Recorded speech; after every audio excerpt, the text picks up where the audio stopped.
membuat hubungan lo itu bersifatnya transaksional, nggak akan pernah ada hubungan yang kuat secara emosional. Nanti bisa jadi silau gitu lah ya. Silau Jadi gimana maksudnya? kita lihat. Halo teman-teman, selamat datang di History. Jadi di History ini kita akan membahas cerita-cerita yang relate banget nih sama hidup kita. Tentang cerita saya, cerita kamu, cerita kita semua lah pokoknya. Nah, di video pertama kita ini kita akan bahas topik yang lagi hot banget nih. Jadi lagi banyak banget nih berita tentang topik ini, yaitu adalah perselingkuhan.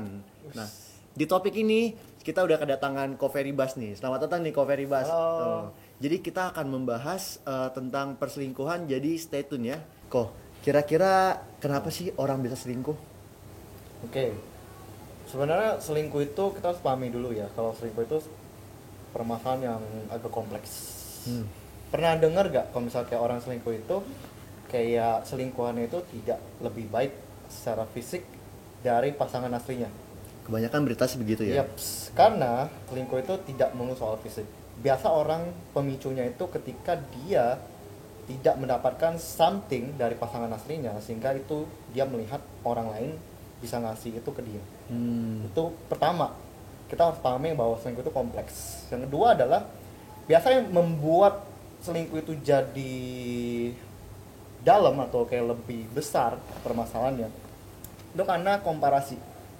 Kayak kita membandingkan. Misalnya kayak gua punya pacar, kita katakan namanya A ya, and then dalam kita berhubungan pasti ada tuh namanya titik jenuh. Ya. Dalam titik jenuh itu ketika gua ketemu tiba-tiba orang lain misalnya B ya, dan dia bisa kasih kenyamanan, itu otomatis gua akan bandingin. Ada komparasi di sana, gua akan bandingin si B ini dengan si A, which is padahal gue udah berhubungan dengan si A gitu, sedangkan si B ini orang yang gue gak kenal sama sekali, cuma gue akan bandingkan. Istilahnya kayak misalnya seandainya karakter yang si A yang gue gak suka, misalnya dia itu orangnya itu terlalu ceplas-ceplos, dalam arti sampai nyakitin, gak mikirin perasaan, sedangkan si B ini dia bisa mahamin banget perasaan gue. Itu udah pasti jadi sumber masalah atau kayak sumber keselingkuhan itu sendiri. Ketika lu udah mulai ngebandingin apapun itu udah pasti jadi sumber masalah. Jangankan bandingin antara A dengan B, nggak ada manusia yang di dunia itu yang pengen dibandingin. Betul. Nggak ada yang mau. Misalnya kan misal orang tua kita bandingin kita sama orang lain atau anak lain, itu pasti nggak mau. Apalagi kalau pasangan. Nah makanya kalau misal seandainya itu terjadi, udah pasti itu jadi sumber masalah. And then yang berikutnya adanya kita ngasih celah sedikit buat orang lain masuk, atau kayak istilahnya kita ladenin aja, itu udah sebuah celah yang harusnya dihindari. Karena menurut gue ya, kalau misalnya lu benar-benar udah pacaran bagi gue komitmen udah sampai ke pernikahan. Kalau sampai seandainya lu ada celah sedikit lu ngasih ke orang lain, misalnya gue punya pacar si A yang tadi barusan, and then si B itu mau curhat, ketika gue ngasih kesempatan satu kali aja, percayalah itu bisa jadi panjang. Betul. Jadi si B ini karena dia udah dikasih kesempatan sama gua yang ngasih celah itu, dia akan nyaman. Apalagi kalau misalnya gua bisa kasih something yang benar-benar bikin dia selesai masalah dia, bikin dia nyaman, dia akan balik lagi ke gua. Otomatis kalau misalnya itu terjadi secara terus-menerus, bisa jadi gua punya empati. Tadinya gua punya empati doang sama si B ini. Tapi karena gue ngeliat kayaknya dia kasihan, terus juga ngeliat karakternya ternyata juga baik juga, muncullah yang tadi yang gue bilang komparasi itu terjadi karena celah yang udah gue buat. Itu salah satu penyebabnya. Nanti bisa jadi silau gitu lah ya. Silau Jadi gimana maksudnya? kita lihat pasangan kita nih kayak, aduh gue dimarah-marahin tiap hari, gue diambekin tiap hari, terus yang ini ketemu yang, wih lemah lembut banget nih, Ya. kita jadi kayak, wih kayaknya sama dia gitu ya. Itu Benar. mungkin awal-awal mulanya ya. Ya. Tapi kira-kira kalau untuk cowok sama cewek itu sama nggak sih kok selingkuhnya ini?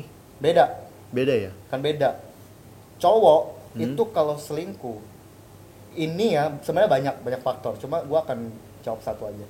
Cowok itu biasa kalau dia punya niatan selingkuh itu karena tidak adanya apresiasi buat dirinya. Cowok itu pride-nya tinggi loh. Iya betul. Dia itu pride itu sangat tinggi. Ketika tidak ada apresiasi dari pasangan, biasanya itu dia akan bete, jenuh, and then kayak udah mulai sebel sama pasangannya. Salah satunya tau gak yang jadi banyak permasalahan atau stigma di banyak orang atau banyak, sorry to say, wanita, tidak semua, tapi stigma yang terjadi adalah gue kan realistis, gue nggak matre, gue realistis, gue pengen lah pasangan gue yang berduit, bisa hidupin gue, kalau nggak nanti gue makan apa. Yes, itu betul banget, kita harus realistis, tapi ingat juga kalau realistis itu nggak boleh sampai idealis banget, dalam arti harus kekeh, gue harus.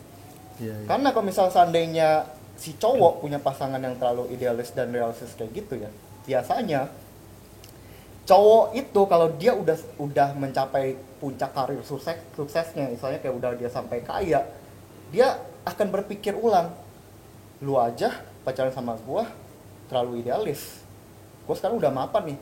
Cowok yang udah punya segalanya, percayalah dia akan bisa cari someone yang baru. Kalau lu membuat hubungan lu itu bersifatnya transaksional, nggak akan pernah ada hubungan yang kuat secara emosional. Harus ingat itu. Tuh, kalau dari sisi cowok. Kenapa kalau sisi cewek dia bisa selingkuh? Sebenarnya hampir sama. Cuma bedanya kalau cowok itu apresiasi dalam dalam konteks pride. Kalau cewek itu emosinya justru. Emosi dalam arti itu cewek itu butuh rasa nyaman. Ada satu yang pernah gue dengar ya, ini public figure, cuma nggak perlu gue sebut. Jadi itu si ceweknya ngomong sama si cowoknya, si ceweknya selingkuh. Dia ngomong sama si cowoknya, dia bilang, habisnya aku nggak ngerasain rasa sayang kamu sih, which is itu adalah suatu sifatnya yang emosional. Emosinya itu tidak tercukupi kebutuhannya sama si cowok. Dia bilang, habis kamu rasa sayangnya nggak ada sih buat aku. Rasa nyaman itu nggak didapat dari si cowok buat si cewek. Sehingga kalau misalnya sande si cewek itu udah mulai ngerasa cowoknya cuek, udah mulai ngerasa si cowoknya nggak perhatian, kayak kurang banget kasih sayang, cewek ini akan goyah. Dia akan kayak berpikir ulang, ini cowok gue bener-bener sayang gak sih? Kenapa sih dia sikapnya begitu? Kenapa sih kalau misal lagi ribut marahnya nggak bisa dikontrol, marah banget sampai maki-maki, kenapa segitu sih? Itu bumbu yang ngebuat dia berpikir untuk dia bisa cari yang lain atau membandingkan sama orang lain. Jadi agak beda tapi kurang lebih poinnya sama ya, Ya sama-sama kurang sesuatu yang dibutuhin. Betul, gitu. sebenarnya sama-sama butuh apresiasi, butuh afirmasi, cuma beda konteks aja. Tapi kan banyak orang yang bilang nih kok, kalau misalkan orang udah sekali selingkuh itu nggak bisa berhenti, misalkan dimaafin nanti bakal selingkuh lagi. Itu bener nggak sih kok kira-kira? Tergantung. Jadi gini, yang harus diketahui dulu adalah selingkuh itu, biasa kan orang nanya ya, selingkuh itu penyakit bukan sih? Bisa sembuh gak sih? Bisa sadar gak sih? Kurang lebih itu kan. Nah gini, yang harus orang banyak ketahui adalah selingkuh itu bukan penyakit. Karena logikanya kalau itu adalah penyakit pasti akan ada obatnya, ada vaksinnya. Seperti misalnya corona itu pasti ada vaksinnya, sakit flu itu pasti ada obatnya. Masalahnya selingkuh itu bukan penyakit yang bisa diatasi dengan obat-obatan. Itu satu.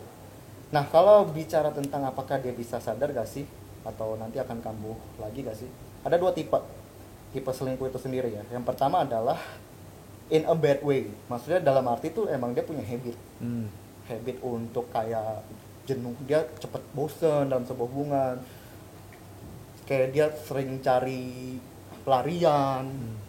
Memang udah jadi habit dia tuh memang suka selingkuh. Jadi memang itu udah kayak berakar banget di dalam dirinya. And then ada juga yang tipe kedua selingkuh yang tadi, gara-gara cewek itu kayak ngerasa nggak ada hubungan yang kuat secara emosional, dia akan cari pelarian. Tapi dalam kasus itu memang dia pelarian karena dia udah nggak betah. Dan itu bukan jadi habit, dia cuma ngelakuin itu sekali. Dan biasanya yang tipe yang kedua ini, kalau misalnya ke gap gitu ya, biasanya dia akan nyesel dan minta maaf. Apakah bisa berubah? Bisa jadi iya, dalam arti dia akan pisah sama pasangannya karena mungkin ada hal yang nggak bisa dimaafkan antara kedua belah pihak. Atau bisa jadi dia tetap ada di dalam hubungan itu, cuma bedanya nanti yang si pasangannya itu yang diselingkuhin akan udah punya trust issue. Betul. Yang selingkuhnya dia mungkin berubah dalam arti kayak perlakuannya berubah, cuma hatinya tetap sama. hatinya tetap jenuh, tetap ngerasa kayak dia nggak dapet pasangan yang pantas, kayak dia nyesel juga pilih pasangan ini. Ini dalam konteks kalau udah nikah ya, karena kalau nikah kan biasanya kan sulit untuk benar-benar yaudah kita pisah, Cerai gitu ya. sulit, apalagi kalau udah punya anak. Biasanya kalau misalnya seandainya terjadi perselingkuhan dalam pernikahan, and then ke gap segala macam, mereka akan bertahan cuma hanya karena satu faktor, anak. Berarti tetap ada konsekuensi ya dari Iya, gapnya itu ya. bener. Segala sesuatu yang dilakukan, apalagi udah ngomongin selingkuh yang cukup berat ya, pasti ada konsekuensi. Oh, Yang berarti kedua. tapi kalau misalkan ada kejadian pasangan yang selingkuh nih, terus ke gap, terus kalau masih di dalam satu hubungan yang sama, itu kira-kira menurut Koko gimana? Apakah hubungan itu akan bisa kembali seperti awal lagi? Atau mungkin berjalan begitu aja? Atau gimana? Kalau Koko ya, misalnya seandainya dalam konteks itu masih pacaran belum nikah, Koko akan ninggalin. Dalam arti kalau misalnya dia yang selingkuh, Koko akan ninggalin. Tujuannya itu adalah supaya kita ngebuat dia bahagia. Kalau dia selingkuh, artinya dia nggak bahagia sama Koko. Itu logik Koko ya. Mungkin semua orang beda ya. Cuma kalau misalnya dia udah sampai selingkuh, artinya dia nggak bahagia sama Koko. Which is Koko akan tinggalin dia atau lepasin dia supaya dia bahagia. Dia bahagia, Koko juga bahagia. Karena nggak mungkin ada hubungan yang benar-benar istilahnya really happy kalau seandainya Koko sendiri udah disakitin, udah sampai trauma. Nggak mungkin sih. Terus yang kedua, kalau seandainya ini masih dalam konteks masih pacaran Masih ya, bukan pacaran. nikah ya. Karena kalau misalnya nikah itu akan beda lagi.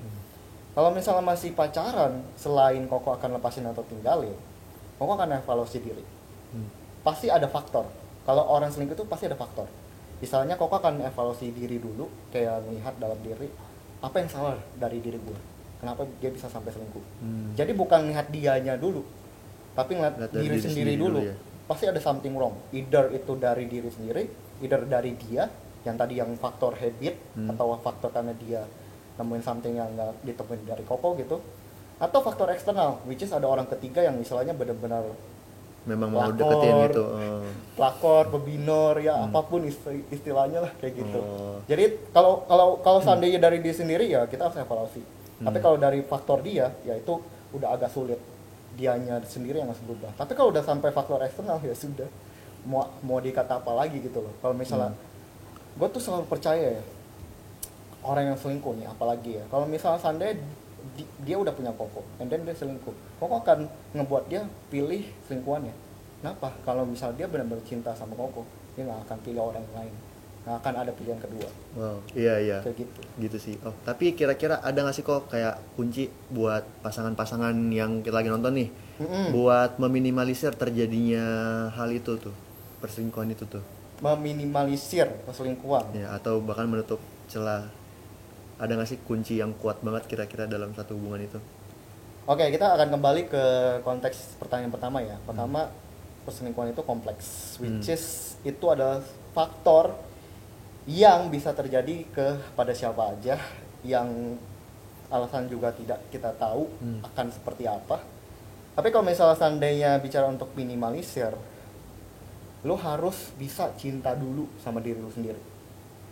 Kalau lu aja nggak cinta dengan diri lu sendiri, bagaimana lu punya effort untuk cinta orang lain, termasuk pasangan.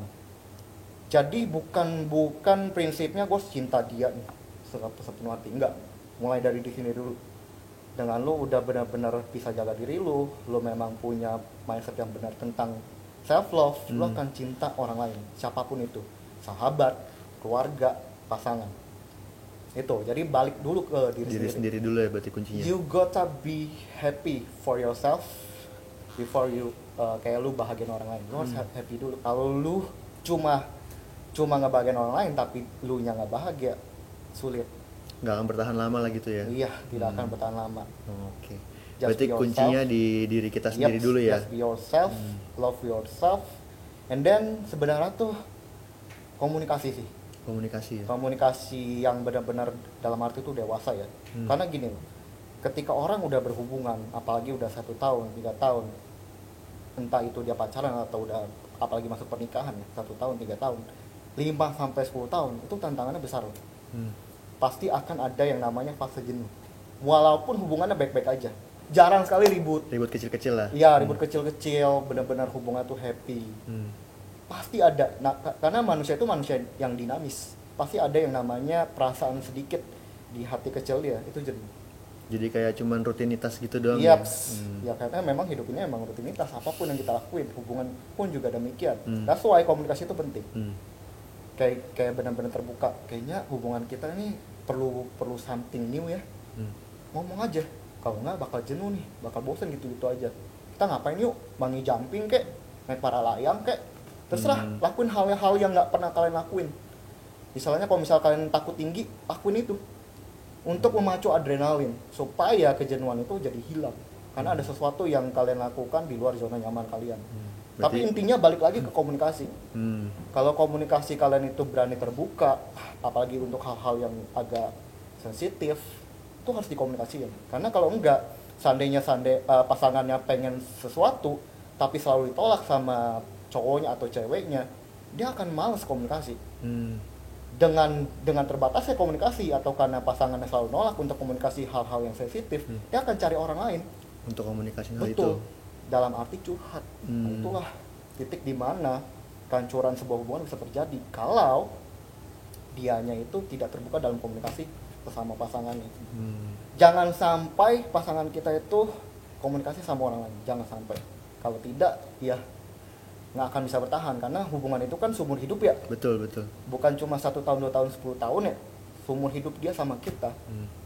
Jaganya adalah dengan just be yourself, love yourself, and then komunikasi yang sehat. Oke. Nah, teman-teman, jadi kunci untuk meminimalisir dari terjadinya perselingkuhan itu dari diri kita sendiri dulu sebenarnya. Dari love yourself, mencintai diri sendiri dulu, terus be yourself, jadilah dirimu sendiri. Kemudian kita harus menjaga komunikasi dengan pasangan kita.